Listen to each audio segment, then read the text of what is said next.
Hi dear students, कैसे हैं आप सब। आई होप कि आप सब अच्छे से होंगे। स्वागत है आप सबका आप ही के अपने चैनल द मैथमेटिक्स में।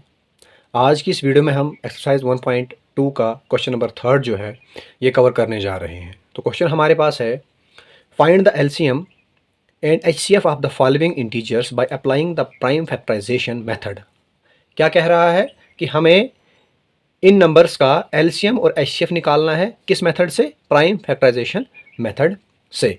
तो आइए शुरू करते हैं इस क्वेश्चन को। मैंने यहाँ पे तीनों पार्ट लिख लिए हैं और हम इन तीनों पार्ट्स को इसी वीडियो में कवर करेंगे। पहला पार्ट हमारे पास जो है, हमने क्या करना है, 12, 15 एंड 21 का एचसीएफ भी करना है और एलसीएम भी करना है, इनको निकालना है।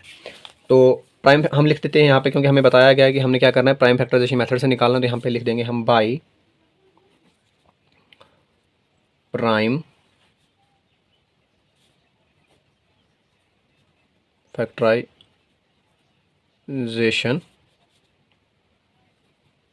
मेथड।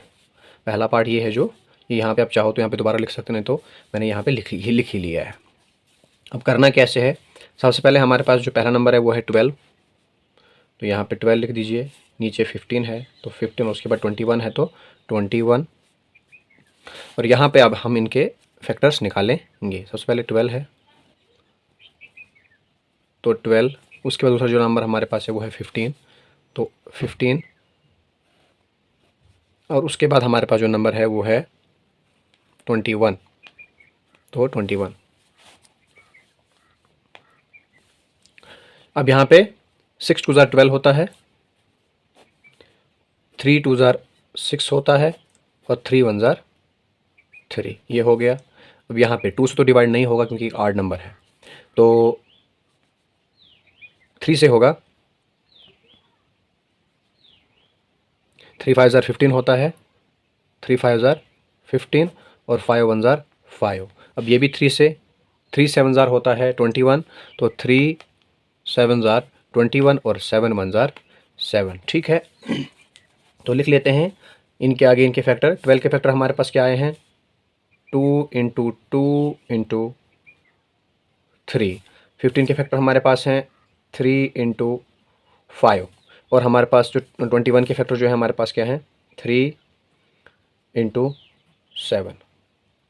अब हम इसमें देख सकते हैं कि एक नंबर जो है वो इन तीनों के फैक्टर में कॉमन है, वो हमारे पास है 3। यहाँ पर भी 3 है, यहाँ पर भी 3 है, और यहाँ पर भी 3 है।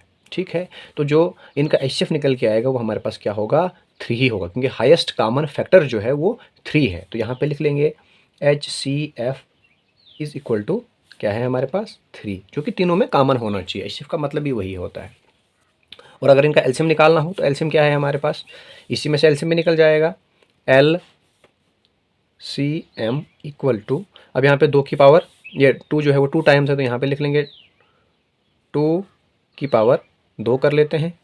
3 हमारे पास यहाँ पे देखिए, यहाँ पर भी है, यहाँ पर भी है, यहाँ पर भी है। ठीक है, तो ये कॉमन चीज़ है, तो कॉमन चीज़ को हम क्या करेंगे, एक ही बार में यहाँ पे लिखेंगे, क्योंकि तीनों में है। और उसके बाद 5 1 टाइम है तो 5 भी लिखेंगे, और 7 जो है वो 1 टाइम है तो 7 भी लिखेंगे। आप कंफ्यूज ना हो यहाँ पर कि यहाँ पे 2 टाइम्स है तो आपने यहाँ पे 2 टाइम्स लिखा, और यहाँ पे 3 जो है वो 3 टाइम्स है तो यहाँ पे 3 टाइम्स लिखने आना चाहिए था, क्योंकि हम यहाँ पे एचसीएफ निकाल रहे थे और ये तीनों में कॉमन है, और जो चीज़ सब में कॉमन होती है उसको एक टाइम ही लिखा जाता है। और यहाँ पर 2 तो है, जो 2 है हमारे पास यहीं पर, सिर्फ यहीं पर है, बाकी जगहों पर 2 नहीं है, इसलिए हमने इसको यहाँ पर 2 बार ही लिखा है। तो 2 2 ज़ार होता है 4, और 4 3 ज़ार होता है 12, और 12 5 ज़ार होता है 60, और 67 ज़ार होता है 420। ठीक है, तो ये आपका एलसीएम यहाँ पे निकल के आ चुका है। तो यही हमें इन्होंने कहा था कि हमने क्या करना था, प्राइम फैक्टराइजेशन मेथड लगा के हमने इनका एलसीएम और एचसीएफ निकालना था। सेकंड पार्ट हमारे पास है 17, 23 एंड 29। ये पार्ट करने से पहले आप यहाँ पे ज़रा ध्यान से अगर देखें तो आप देख सकते हैं कि 17 जो है वो भी एक प्राइम नंबर है, 23 भी एक प्राइम नंबर है, 29 भी एक प्राइम नंबर है। मतलब कहने का मतलब ये है कि किसी के भी टेबल में नहीं आते, ये किसी के भी डिविजिबल नहीं हैं। तो इसके तो कोई खास फैक्टर यहाँ पे हमें देखने को नहीं मिलेंगे, तो हम इसको भी लिख लेते हैं 17, 23 एंड 29। यहाँ पे लिख लेंगे बाय प्राइम फैक्टराइजेशन मेथड। ठीक है, यहाँ पे इसके फैक्टर निकाल लेते हैं। पहला हमारे पास क्या है 17, दूसरा हमारे पास है 23 और तीसरा हमारे पास जो है वो है 29। ठीक, सबको आपने अलग अलग करना है। ठीक है, तो देखिए आप 17 तो किसी के टेबल में आता नहीं है, या तो ये 1 के टेबल में ही आएगा, या तो 17 के टेबल में आएगा, या तो 1 से डिवाइड होगा, या तो 17 से होगा। तो यहाँ पे हम लिखेंगे 17 1 जार 17। ठीक है, उसके बाद 23 का भी ऐसे रहेगा, 23 1 जार 23, क्योंकि इसके अलावा कोई भी ऐसा टेबल नहीं है जिससे ये जिसके टेबल में ये आ सकें। और 29 भी वैसे आएगा, 29 1 जार 29। तो इनके कोई खास फैक्टर हमारे पास नहीं आए हैं। ठीक है, तो अगर हमें इनका HCF निकालना हो तो वो हमारे पास क्या आएगा HCF। सॉरी, पहले हम इनको लिख लेते हैं। 17, दूसरा हमारे पास है 23 और तीसरा नंबर हमारे पास है 29। तो आपने देखा इनके जो फैक्टर्स आए वो जो नंबर हैं वही इनका फैक्टर भी आया है। 17 आया है, उसके बाद यहाँ पे हमारे पास 23 आया है और तीसरा जो हमारे पास है 29 आया है। ठीक है, देखिए इनके फैक्टर या तो खुद ही एक फैक्टर हो सकता है, या तो फिर 1 भी हम यहाँ पे लिख सकते हैं। हम चाहें तो यहाँ पे 17 × 1 भी लिख सकते हैं। ठीक है, लेकिन देखिए अगर आप इसको देखेंगे तो आपको यहाँ पे दिखेगा कि इनके कोई भी कॉमन फैक्टर, यहाँ पे 17 है, यहाँ पे 23 और यहाँ पे 29 है, तो कोई भी एक कॉमन फैक्टर नहीं है। तो जहाँ पर कोई कॉमन फैक्टर नहीं होता है वहाँ पर जो हमारा HCF होता है ना, वो हमारे यहाँ 1 ही होता है, उसको हम 1 मानते हैं। ठीक है, जहाँ पे कोई फैक्टर हमें नहीं मिले तो वहाँ पर 1 HCF होता है। अब इसी नंबर का हमने क्या करना है, LCM भी निकालना है। तो LCM जैसे कि आप यहाँ पर भी देख पा रहे होंगे। ठीक है, LCM इस तरह से आपने यहाँ पर भी इसको लिखना है, LCM इज इक्वल टू, अब यहाँ पे हम इसका LCM निकालेंगे। यहाँ पे LCM एक साथ ही किया जाता है प्राइम फैक्टराइजेशन मेथड में।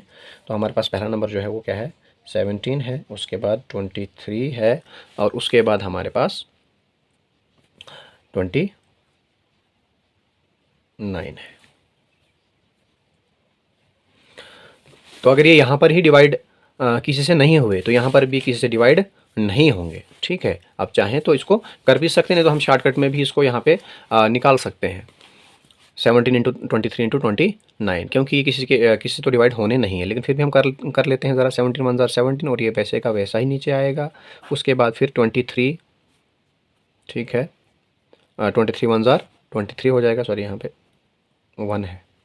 ठीक है, और यहाँ पे 29 और उसके बाद फिर 29 1 जार 29। तो हमारे पास जो LCM के फैक्टर जो हमारे पास LCM जो आया वो क्या है 17 × 23 × 29। तो ये कुल मिला के कितना हो जाता है, ये हो जाता है हमारे पास 11,339। ठीक है, अब चलिए चलते हैं तीसरे पार्ट पर। तीसरा पार्ट हमारे पास है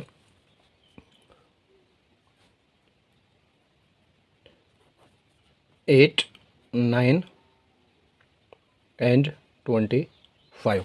ठीक है, तो लिख लेते हैं यहाँ पर इसको भी, बाय प्राइम फैक्टराइजेशन। ठीक है, मेथड। पहला नंबर हमारे पास है 8, दूसरा है 9 और तीसरा है 25। तो यहाँ पे बारी बारी इनके यहाँ पे फैक्टर्स भी निकाल देते हैं। यहाँ पे फैक्टराइजेशन कर देंगे। पहला हमारे पास है 8, दूसरा नंबर हमारे पास जो है वो है 9 और तीसरा नंबर जो हमारे पास है वो है 25।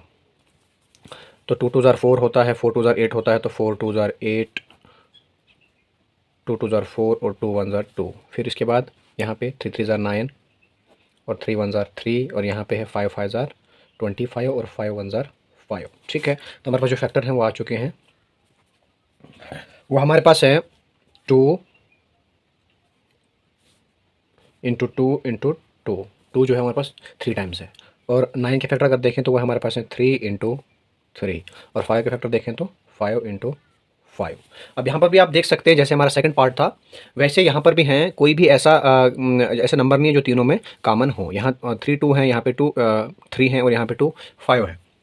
तो यहाँ पर भी कोई नंबर कॉमन नहीं है। तो जहाँ पर कोई नंबर कॉमन नहीं होता वहाँ पर जो हमारा एचसीएफ होता है वो क्या होता है 1। पहले पार्ट में मैंने बताया आपको HCF is equal to 1। And जो एलसीएम होगा एलसीएम इज इक्वल टू वो क्या होगा हमारे पास 2 की पावर 3 टाइम्स, 2 की पावर 3 टाइम्स, 3 की पावर 2 टाइम्स एंड 5 की पावर 2 टाइम्स। तो ये कितना हो जाएगा 2 2 ज़ार 4 और 4 2 ज़ार होता है 8, 8 इंटू 3 3 3 ज़ार 9 होता है और 5 5 ज़ार होता है 25। तो 8 9 ज़ार इंटू 25 करेंगे तो ये हमारे पास आ जाएगा कुल मिला के यहाँ पे 1800। ठीक है, यही आपके तीनों पार्ट यहाँ पे क्लियर हो। आई होप कि आपको इस क्वेश्चन के ये तीनों पार्ट्स अच्छे से समझ में आए होंगे। अगर कोई चीज़ आपको समझ में नहीं आती है तो कमेंट करके आप मुझे बता सकते हैं ताकि मैं अगली वीडियो में उस चीज़ को कवर करने की कोशिश करूँगा। अगर आपने अभी तक इस चैनल को सब्सक्राइब नहीं किया है तो प्लीज़ चैनल को सब्सक्राइब कर लें ताकि आगे आने वाली वीडियोज़ की नोटिफिकेशन आपको समय पे मिल जाए। Thanks for watching.